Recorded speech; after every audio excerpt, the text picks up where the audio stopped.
Praise the lord. దేవుని పరిశుద్ధ నామానికి మహిమ కలుగును గాక.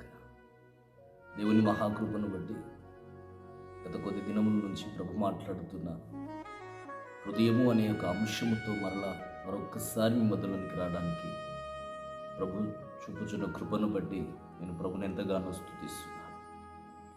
ఇర్మియా భక్తుని ద్వారా పలికిన 17వ అధ్యాయము 9వ వచనంలో స్పష్టంగా హృదయము అన్నిటికంటే ఘోరమైనది, అది ఎంతో వ్యాధి గలది అని లేఖనం స్పష్టంగా తెలియపరుస్తుంది.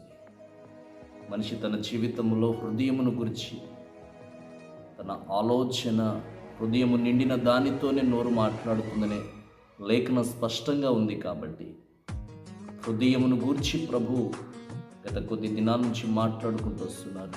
అందులో మొదట తెరవబడిన హృదయం, రెండవదిగా కుమ్మరించబడిన హృదయం, మూడవదిగా పశ్చాత్తాపపడే హృదయం అనే అంశంతో ప్రభు ఈరోజు మనతో మాట్లాడుతున్నారు. చాలామంది వారి యొక్క ఆధ్యాత్మిక జీవితంలో కొంతమంది వారి హృదయాలు తెరవబడతాయి, కొంతమంది దేవుని యొద్దకు వచ్చి వారి హృదయంలో ఉన్నదంతా చాలామంది బాధలు కుమ్మరిస్తారే కానీ చేసిన పాపిష్టి కార్యాలన్నీ ప్రభు ఎదుట వారు ఒప్పుకోవడానికి చాలామంది ఇష్టపడరు. అయితే లేఖనము సెలవిస్తుంది, సామెతలు 28వ అధ్యాయం 13వ వచనంలో, అతిక్రమములను దాచిపెట్టువాడు వర్ధిల్లడు, కానీ దాన్ని ఒప్పుకొని విడిచిపెట్టువాడు కనికరింపబడునని లేఖనం స్పష్టంగా కనబడుతుంది. ఈరోజు ఈ మాటలు వింటున్న సహోదరి సహోదరుడు, నువ్వు ఎవరివైనా సరే, నీ హృదయం తెరవబడితే సరిపోతుంది. నీ హృదయంలో ఉన్న బాధలన్నీ యేసు యొద్దకు వచ్చి నాకు అది కావాలి ఇది కావాలని కుమ్మరిస్తే సరిపోదు. మూడవది, నీ హృదయము పశ్చాత్తాపడే హృదయముగా కూడా ఉండాలి. నీ హృదయంలో ఒక పాపిష్టి ఆలోచన ఉంటే, పాపిష్టి కార్యాలు ఆలోచన క్రియలు నువ్వు చేసి ఉంటే, దాన్ని ప్రభు ఎదుట ఒప్పుకునే ఆ మనసు కూడా కావాలని ప్రభు ఆశిస్తున్నాడు.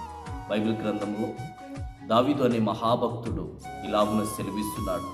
కీర్తన రాసిన 32వ అధ్యాయం 5వ వచనంలో, నా దోషమును కప్పుకొనక నీ ఎదుట నా పాపమును ఒప్పుకొనొచ్చున్నాను అని అంటున్నాడు. ఈరోజు నువ్వు ఎప్పుడైనా నీ పాపిష్టి కార్యాలను ప్రభు ఎదుట వచ్చి ఆయన బలిపీఠం ఎదుట వచ్చి ఒప్పుకుంటున్నావా? ఒప్పుకున్న నీవు విడిచిపెట్టడానికి ప్రయత్నం చేస్తున్నావా? అలాగున దావీదు తన జీవితంలో చేసినట్టు లేఖనాలు స్పష్టంగా రాయబడి ఉంది. స్పష్టంగా సమూయేలు గ్రంథంలోనికి వెళ్తే 2వ సమూయేలు 12వ అధ్యాయంలో నాతాను అనే ప్రవక్త యెహోవా చేత దావీదు యొద్దకు పంపించబడిన తర్వాత దావీదు తను చేసిన పాపమును గురించి నాతాను స్పష్టంగా చెప్పగా దావీదు వెంటనే పశ్చాత్తాపడినట్లు లేఖనము స్పష్టంగా కనబడుతుంది. అది 2వ సమూయేలు 12వ అధ్యాయం 13వ వచనంలో, నేను నా పాపమును ఒప్పుకొనుచున్నానని దావీదు స్పష్టంగా తెలియపరుస్తాడు.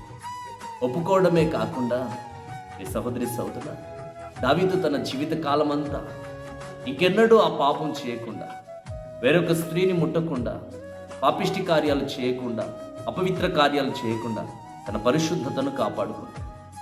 అతను వృద్ధాపాయంలోనికి వచ్చేసరికి మొదటి రాజుల గ్రంథం 1వ అధ్యాయం నుంచి 1వ వచనం నుంచి 4వ వచనం వరకు చూస్తే అక్కడ కొంతమంది వారి మంత్రులు కానీ సైనికులు కానీ కొంతమంది కలిగి ఉన్న ప్రజలు రాజు యొక్క బాధను చూసి రాజుని మరలా ప్రేరేపిస్తారు దావీదుని.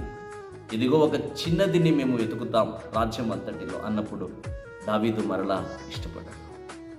ఆ చిన్నదాన్ని ముట్టడానికి ఇష్టపడ్డాడు. మరలా పాపిష్టి కార్యం చేయడానికి ఇష్టపడ్డాడు. ఒప్పుకున్నాడు, విడిచిపెట్టాడు.